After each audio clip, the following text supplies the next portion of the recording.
بسم اللہ الرحمن الرحیم والصلاة والسلام علی رسولہ النبی الکریم اما بعد فاعوذ باللہ من الشیطان الرجیم بسم اللہ الرحمن الرحیم لقد کان لکم فی رسول اللہ اسوۃ حسنہ الآیہ صدق اللہ العظیم وصدق رسولہ النبی الکریم وقال سبحانہ وتعالی فی شأن حبیبہ مخبرا وآمرا ان اللہ وملائکتہ یصلون علی النبی یا ایہا الذین آمنوا صلوا علیہ وسلموا تسلیما اللہم صل علی سیدنا ومولانا محمد وعلی آل سیدنا ومولانا محمد وبارک وسلم. السلام علیکم ورحمۃ اللہ وبرکاتہ. Today, alhamdulillah, we are having a program on the leadership of Nabi sallallahu alayhi wasallam. As I recited the portion of ayah from Quran Kareem, Furqan Hamid, Allah subhanahu wa ta'ala states, indeed, there is that in the life of Nabi sallallahu alayhi wasallam, there is a uswa, there is a model for each and every of us. And actually, we learn from the life of Nabi sallallahu alayhi wasallam, and that is the source of success. And we see different aspects of the life of Nabi sallallahu alayhi wasallam, being father, or that being son, or being a leader. And today inshallah we will talk being the leader. Nabi sallallahu alayhi wasallam, when he started from Makkatul Mukarramah, we see the true leadership in the policies of Nabi sallallahu alayhi wasallam to create the revolution in Inqilab. He did not started one thing on one go. Did not started like that, okay, there are few Sahaba, that okay, let's start everything openly, and might it end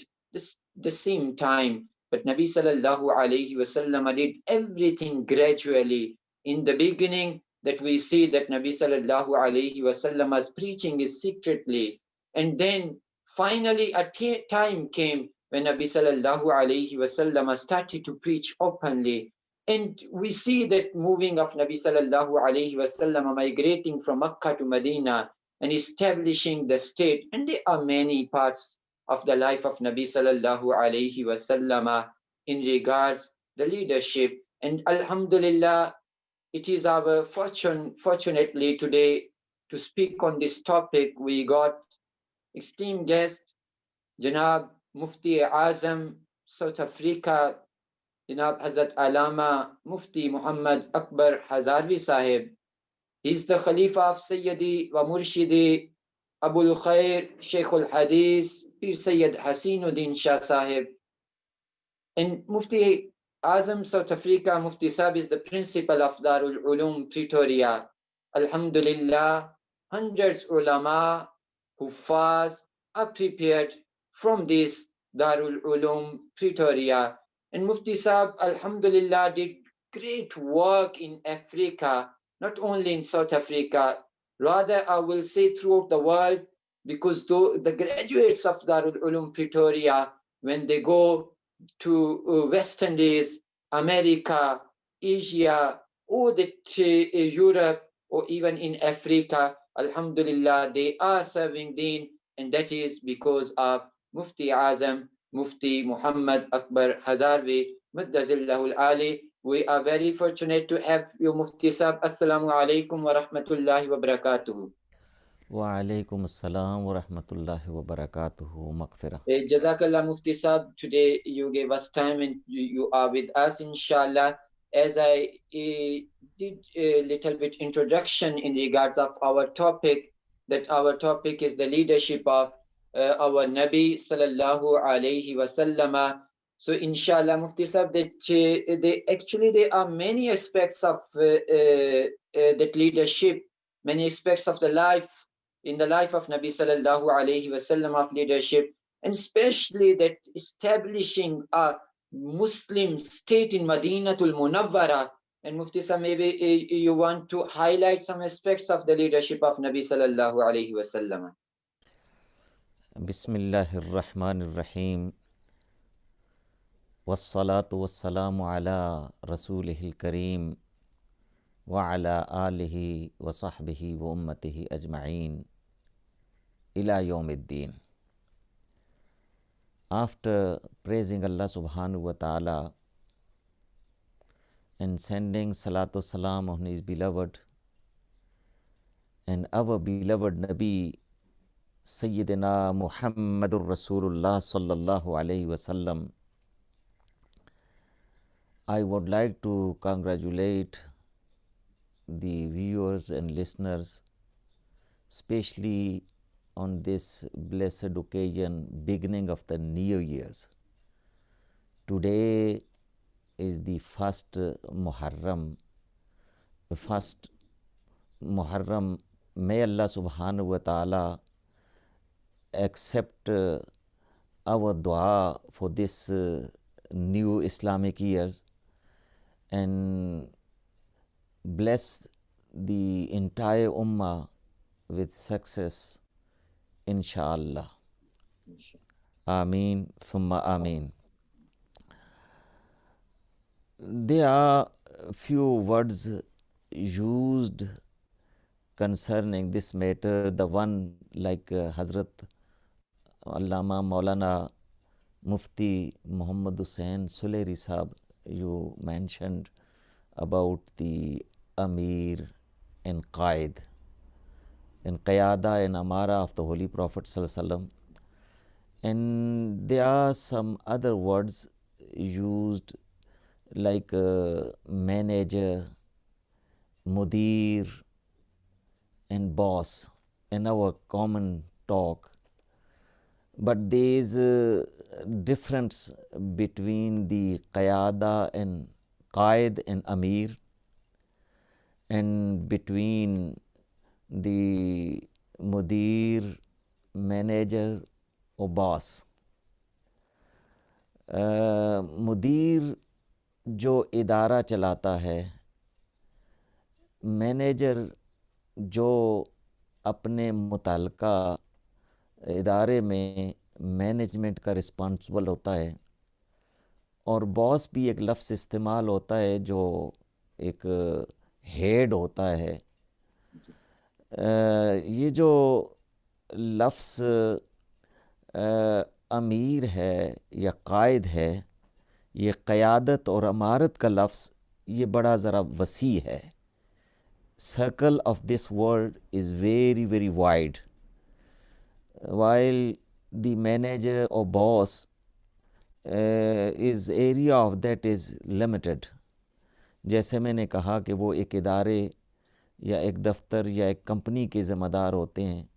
لیکن امیر جو ہے، قائد جو ہے، اس کا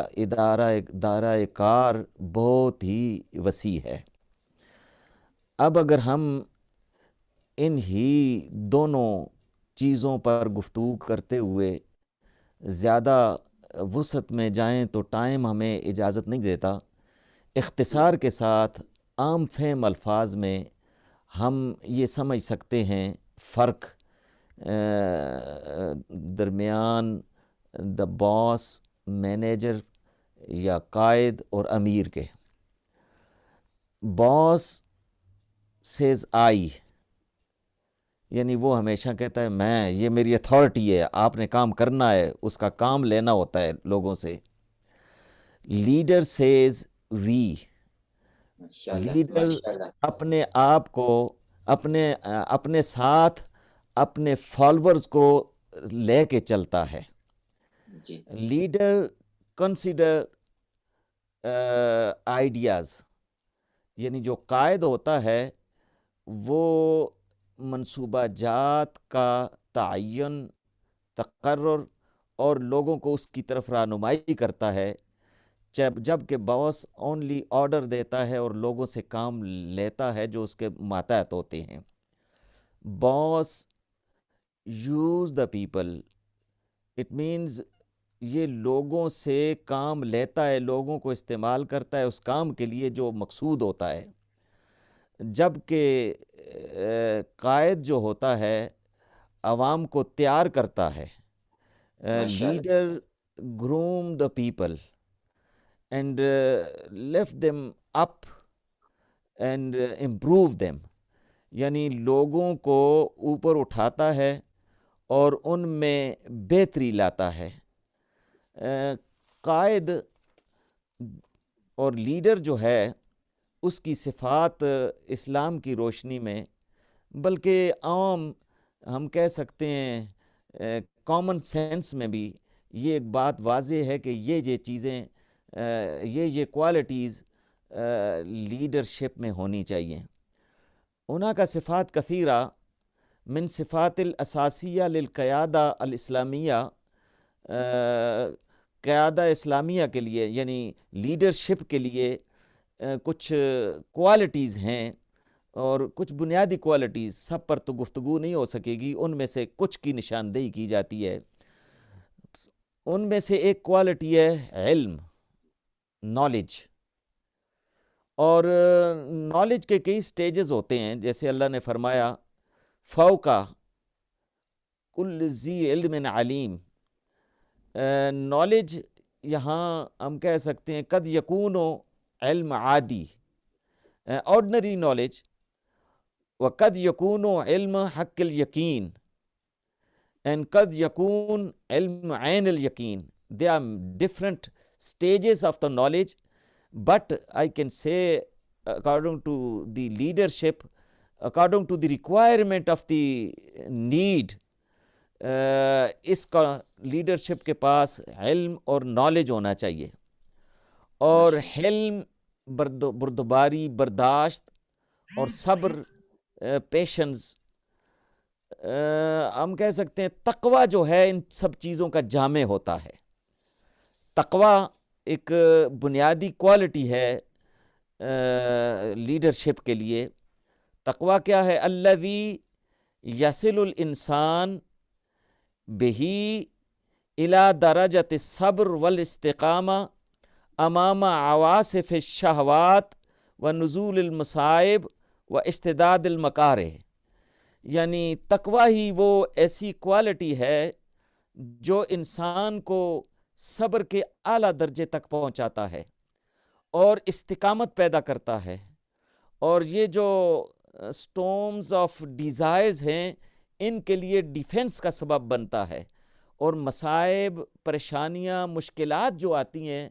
ان کا مقابلے کی صلاحیت پیدا کرتا ہے. تقوی، اللہ کا خوف، پائٹی، اگر یہ انسان کے اندر ہو تو یہ ایک لیڈرشپ کی بہترین اوصاف میں سے ایک صفت ہے. MashaAllah, Mufti Sahab, a very good point, Alhamdulillah, that Mufti Sahab mentioned that what the qualities a leader is supposed to have, and differentiated between boss and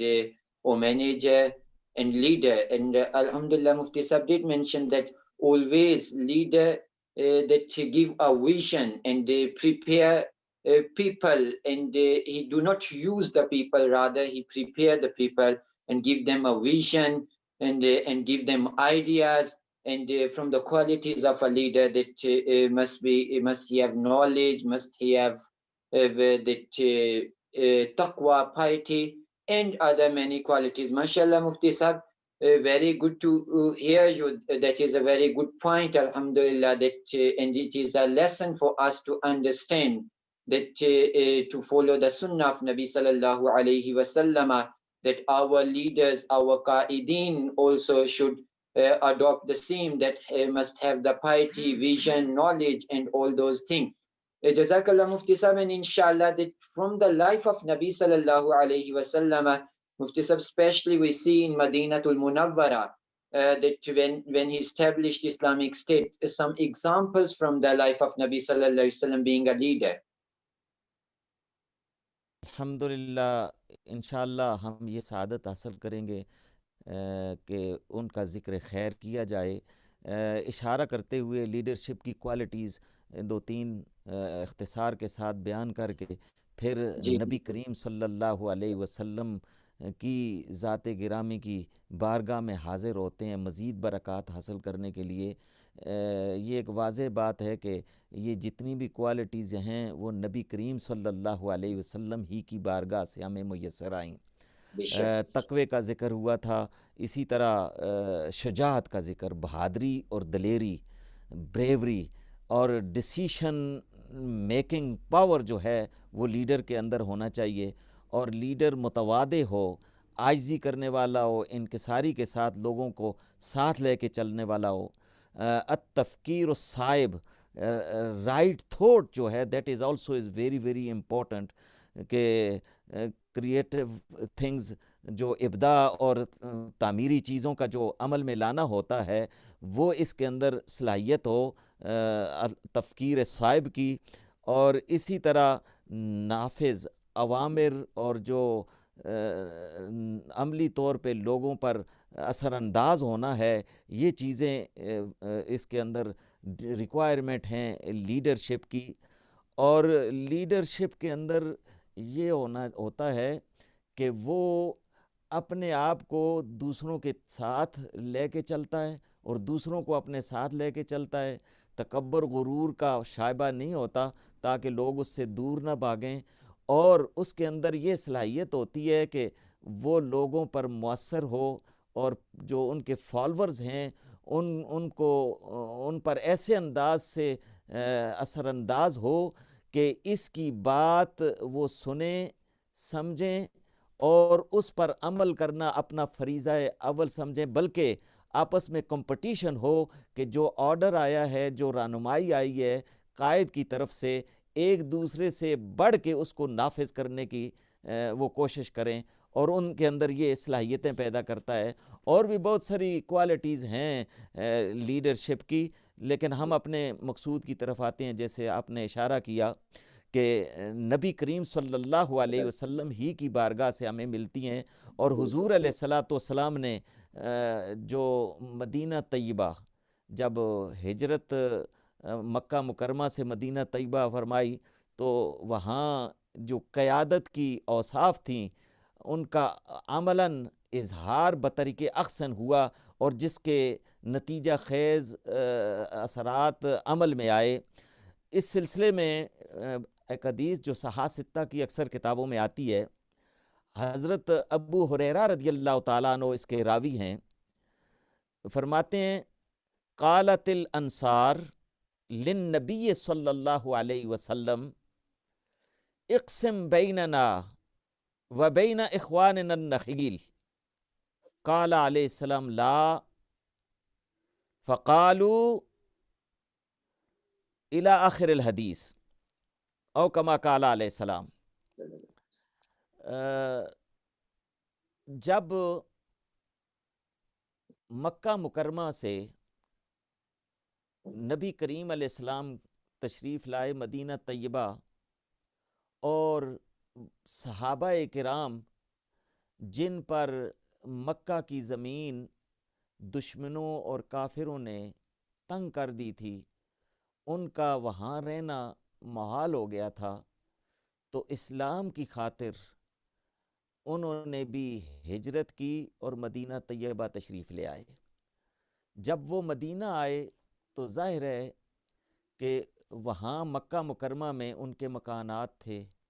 ان کی پراپرٹیز تھیں، تجارت تھی، کاروبار تھے، وہ سب کچھ اللہ کی رضا کے لیے چھوڑ کے تن تنہا خالی ہاتھ جب وہ مدینہ تشریف لائے تو اب کیفیت ذرا بہت ہی مشکل تھی۔ ان کی قربانی اور سیکریفائز ایک ہمارے لیے سبق ہے کہ دین اور ایمان کو بچانے کے لیے جس طرح کی بھی قربانی دینی پڑے اس سے دریغ نہیں کرنا چاہیے۔ یہ صحابہ کرام کی زندگی سے ہمیں سبق ملتا ہے۔ بہرحال جب وہ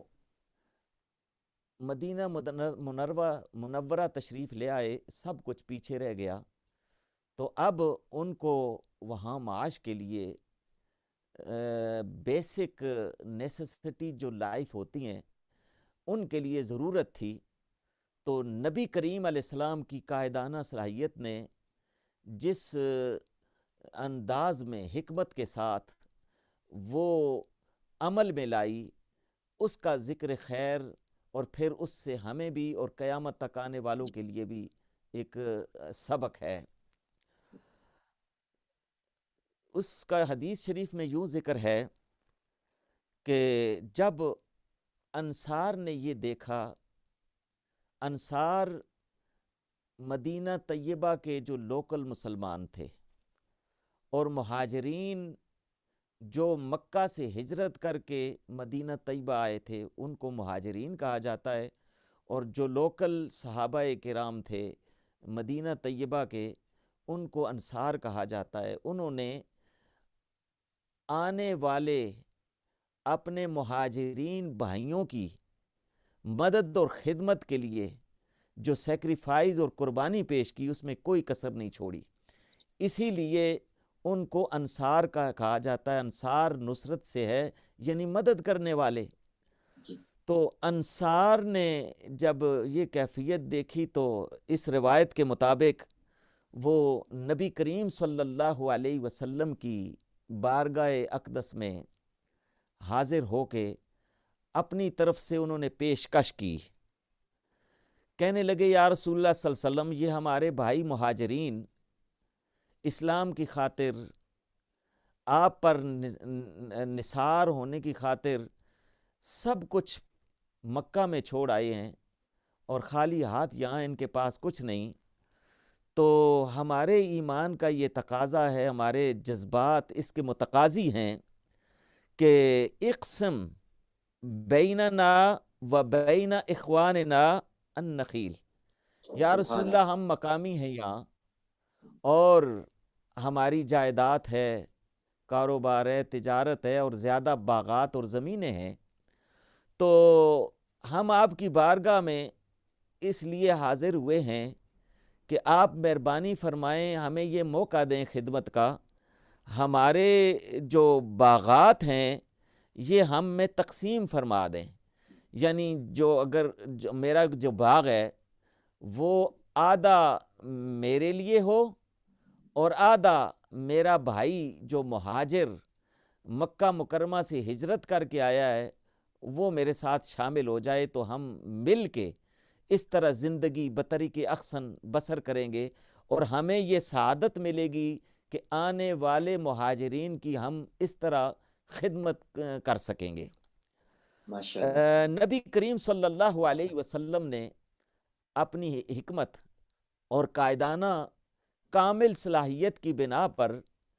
اس بات کو قبول نہیں فرمایا۔ بہت سارے اس میں حکمتیں ہوں گی کہ اگر ان کو سب کچھ بیٹھے بیٹھے بٹھائے مل گیا تو یہ فطرت ہے کہ ایسی صورت میں انسان ذرا سست ہو جاتا ہے، اور وہ جو ایکٹیویٹیز اور حرکات اور اجتہاد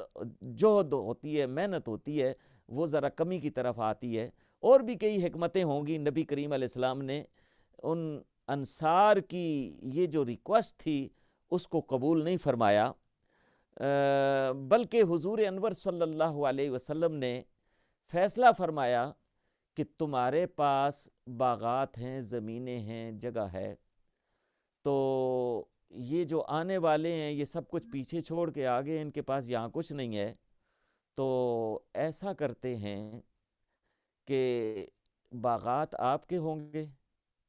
اور محنت ان کی ہوگی، اور اس اللہ سے جو آمدن ہوگی اس میں آپ آپس میں تقسیم کر لیں، نصف نصف کر لیں، تو اس طرح آپ کی طرف سے ان کے ساتھ تعاون ہوگا کہ آپ کی زمین استعمال ہو رہی ہے، باغ استعمال ہو رہے ہیں، آپ کی جائیداد اور پراپرٹی بھی استعمال ہوئی ہے، اور ان کی جو محنت ہوگی اس کی محنت کا انہیں پھل ملے گا، اور ضروریات زندگی بترقی احسن دونوں کی پوری ہوتی رہیں گی۔ القصہ نبی کریم صلی اللہ علیہ وسلم کا یہ فیصلہ دونوں فریقین نے، انصار نے بھی اور مہاجرین نے بھی سر آنکھوں پہ تسلیم کر لیا اور کام شروع ہو گیا۔ مہاجرین عملی طور پہ محنت مزدوری باغات میں پانی دینا اور جو بھی متعلقہ ضرورت ہوتی ہے وہ خدمت کرتے، اور ساتھ ساتھ ہوا یہ کہ جو انصار تھے انہوں نے کہا ہم کیسے اس طرح خاموشی سے بیٹھیں گے؟ ہمیں بھی ان اپنے بھائیوں کا ہاتھ بٹانا چاہیے، وہ بھی شامل ہو گئے ساتھ کام میں، یعنی باغ کی دیکھ بھال میں جس طرح ذمہ داری تھی مہاجرین کی، اب انصار نے بھی ان کے ساتھ وہ کام کرنا شروع کر دیا، دونوں برابر کے کرتے تھے۔ تو جب مہاجرین نے یہ دیکھا کہ یہ کیفیت ہے تو نبی کریم کی بارگاہ میں عرض کی، تو نبی کریم علیہ السلام نے ان سے دریافت کیا تو کہنے لگے یہ ہمیں مناسب نہیں لگتا، تو اس لیے ہم ان کے ساتھ شامل ہوتے ہیں، لیکن جو آمدن ہوگی، جو رزلٹ ہمیں مطلب ملے گا ان باغات سے اور زمینوں سے، تو وہ اسی طرح تقسیم کریں گے جیسے آپ نے فرمایا۔ تو اس طرح نبی کریم صلی اللہ علیہ وسلم کی حکمت سے، یعنی وہ لوگ جو سب کچھ پیچھے چھوڑ کے آئے تھے، اب ان کے لیے وقت گزارنا مشکل تھا، اور قائدانہ صلاحیتیں نبی کریم صلی اللہ علیہ وسلم کی جو کامل تھیں، ان کی رہنمائی میں جو آپ نے ان کو ہدایت فرمائی، مشکل معاشی طور پہ آنے والوں کی مطلب ہے زندگی بھی آسان ہو گئی، جی اور جو رہنے والے تھے ان کا کام بھی سلسلہ جاری ہوا، اور اس سے بڑھ کے نبی کریم صلی اللہ علیہ وسلم نے ان کے درمیان جو مواخات پیدا کی تھی، جی مواخات مدینہ، برادرہوڈ، اخوت، بھائی چارے کی جو کیفیت اور فضا نبی کریم علیہ السلام کی قائدانہ صلاحیت کی رہنمائی میں جو عمل میں آئی تھیں، ان کی مثال غالباً ابتدائے ازل سے لے کے بلکہ ابد تک، قیامت تک شاید اس طرح کی میسر نہ آ سکے کہ ان کو بھائی بھائی بنایا، اور ایسا بھائی چارہ ان کے اندر نبی کریم علیہ السلام نے پیدا کیا اپنی کامل قائدانہ صلاحیتوں سے، کہ یہاں تک کہ ایک صحابی جن کا نام ہے حضرت عبد الرحمن بن عوف رضی اللہ تعالیٰ عنہ، بڑے مشہور صحابی ہیں، ان کو بھائی بنایا تھا سعد ابن ربی کا۔ تو سعد ابن ربی مقامی تھے، ان کی پراپرٹی تھی، باغات تھے، مکان تھے، تو انہوں نے پیشکش کی کہ آپ میرے بھائی ہیں، لہٰذا اس کا تقاضا یہ ہے کہ جو کچھ بھی میرا ہے اس کے دو حصے کیے جائیں، اور آدھا آپ لے لیں، اور آدھا اگر مکان ہے تو ایک مکان میں رکھوں اور ایک آپ کے لیے، حتیٰ کہ انہوں نے یہاں تک پیشکش کی کہ میری 2 بیویاں ہیں، تو آپ دیکھیں جو آپ کو پسند ہے اس کو میں طلاق دے دیتا ہوں، وہ عدت کی تکمیل کے بعد آپ کے ساتھ نکاح کر لے۔ تو نبی اللہ کریم علیہ الصلاۃ والسلام کی کامل قائدانہ صلاحیتیں جو تھیں، ان کا اثر اور وہ جو نتیجہ تھا عملاً ان دونوں مہاجرین اور انصار کے درمیان وہ اتنا مؤثر تھا کہ وہ اس انداز تک پہنچائے تھے، اور نبی کریم علیہ السلام نے اس طرح کی صلاحیتیں ان میں پیدا کی تھیں۔ تو یہ حضور انور علیہ الصلاۃ والسلام کی مواخات مدینہ، مہاجرین اور انصار کے درمیان جو نبی کریم علیہ السلام نے بھائی چارہ کی کیفیت بنائی تھی، جس کو ہم کہتے ہیں سماجی اور کیا نام معاشی، اکنامکلی اینڈ سوشل جو کیفیت تھی، اپنی قائدانہ صلاحیت کے درمیان ان کی مشکل مطلب بالکل ختم کر دی، اور ان کو باسہولت زندگی گزارنے کا اور آپس میں بھائی چارے کا ایک ایسا سلسلہ ان کے اندر قائم کیا کہ وہ رہتی دنیا تک شاید اس کی مثال نہ آ سکے۔ اور جی ماشاء اللہ، بہت ہی آپ نے عظیم پہلو پہ بات کی، اور بلکہ اگر ہم اس میں دیکھیں کہ یہ جو آپ صلی اللہ علیہ وسلم کی ایک عظیم کارنامہ تھا کہ دونوں کو بھائی بنانا، ہم دیکھتے ہیں کہ مختلف جگہوں پہ اگر کوئی فورنرز آتا ہے تو وہ چیز اس کے ساتھ اس طرح برتاؤ نہیں کیا جاتا۔ تو مذہبی پہلو تو ایک طرف، لیکن سیاسی پہلو سے بھی دیکھا جائے تو یعنی ایک امت وحدت کی جو صورت تھی ماشاءاللہ، جیسے آپ نے بیان کی کہ نبی پاک صلی اللہ علیہ وسلم نے اپنی قائدانہ صلاحیتوں سے جو مہاجر و انصار کا، مکہ کا رہنے والا، مدینہ کا رہنے والا، وہ چیز تھی وہ بالکل ماشاءاللہ ختم ہو گئی، اور وہی ایک بنیاد بنی ماشاءاللہ، جیسا کہ آپ ذکر جی مصطفی جاری رکھیے آپ۔ معاشی کا تذکرہ تو ہو گیا، جی جس طرح جی آپ نے اشارہ کیا کہ سیاسی اعتبار سے بھی، اور جی سیاسی اعتبار سے یہ اس سے بڑھ کے نبی کریم علیہ السلام کی قائدانہ صلاحیت کا جو ایک سبق ہمیں ملتا ہے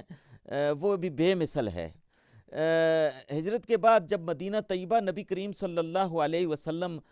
تشریف لائے تھے، تو وہاں ایک معاہدہ جس کو میثاق مدینہ کہا جاتا ہے، وہ، اور اس میں صرف مسلمان ہی نہیں تھے، یعنی انصار مہاجرین ہی نہیں تھے، بلکہ لوکل مدینہ کے دوسرے لوگ بھی تھے، جس میں زیادہ مشہور کچھ قبائل تھے یہود کے، کہ انقا، بنو نذیر اور بنو قریظہ وغیرہ۔ تو ان کے سب کے درمیان ایک تحریر عمل میں آئی تھی جس کو دستور کہا جاتا ہے، اور میثاق مدینہ کے نام سے یاد کی جاتی ہے۔ تو اس میں ایسی کیفیت پیدا ہوئی تھی الحمدللہ کہ وہ سارے کے سارے مدینہ کے لوگ یکجا ہو گئے تھے نبی کریم علیہ السلام کی قائدانہ کامل صلاحیتوں کی بصیرت کی وجہ سے۔ یعنی جو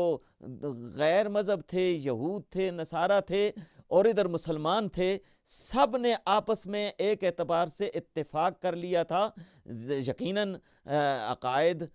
اور اعمال تو اپنے اپنے تھے، لیکن ایسی کیفیت بنا دی کہ ایک دوسرے کے لیے وہ نافع ثابت ہوں گے،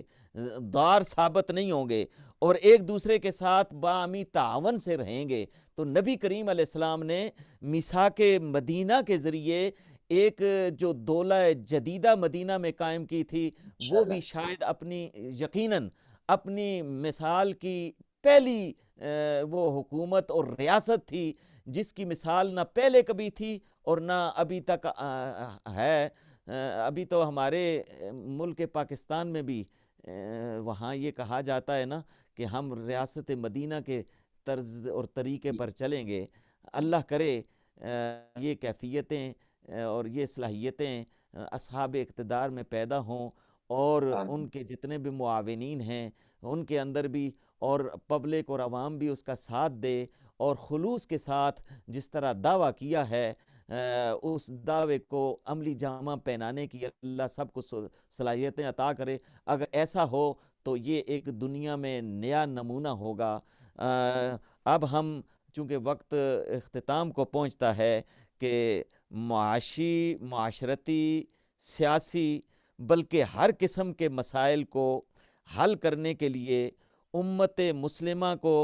سیرت طیبہ سے روشنی اور رہنمائی کما حق ہو حاصل کرنی چاہیے،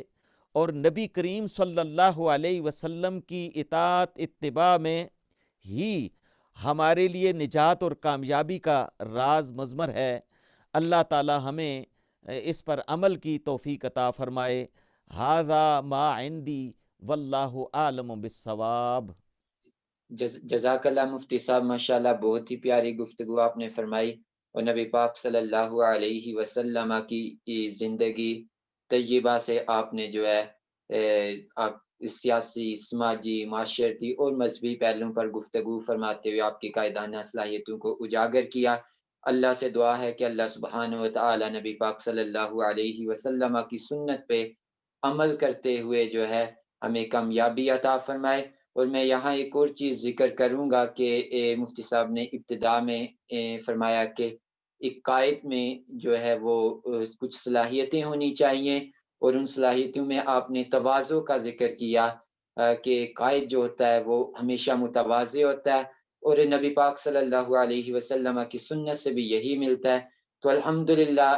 مفتی صاحب کے ساتھ ایک لمبا عرصہ گزارنے کے بعد یہ چیز معلوم ہوتی ہے کہ اللہ سبحانہ و تعالی نے نبی پاک صلی اللہ علیہ وسلم کی سنت اور قائدانہ صلاحیتوں میں سے جو تواضع ہے وہ ہمارے مفتی صاحب کو عطا فرمائی۔ ہم دیکھتے ہیں کہ بلکہ اگر ہم جب ان کو بڑوں میں دیکھتے ہیں تو الحمدللہ یہ بڑے ہوتے ہیں، اور جب ہم جیسے طلباء میں ان کو دیکھتے ہیں تو اسی طرح گھل مل کر کہ جیسے یہ بھی طالب علم ہوتے ہیں، تو یہ ایک بڑے انسان کی یہ جو ہے وہ ہمیشہ نشانی ہے کہ جب بڑوں سے بات کرتا ہے تو وہ بڑا ہوتا ہے، جب چھوٹوں سے بات کرتا ہے تو انہی کے درجے پہ آ کے بات کرتا ہے۔ اللہ تعالیٰ آپ کو لمبی زندگی عطا فرمائے اور اسی طرح آپ کا سایہ ہمارے سروں پہ تا دیر رکھے، اور اہل سنت والجماعت کا آپ عظیم سرمایہ ہیں۔ اللہ سبحانہ و تعالی اہل سنت والجماعت کو دن بدن ترقیاں عطا فرمائے اور آپ جیسے مزید علماء عطا فرمائے۔ السلام علیکم ورحمۃ اللہ وبرکاتہ۔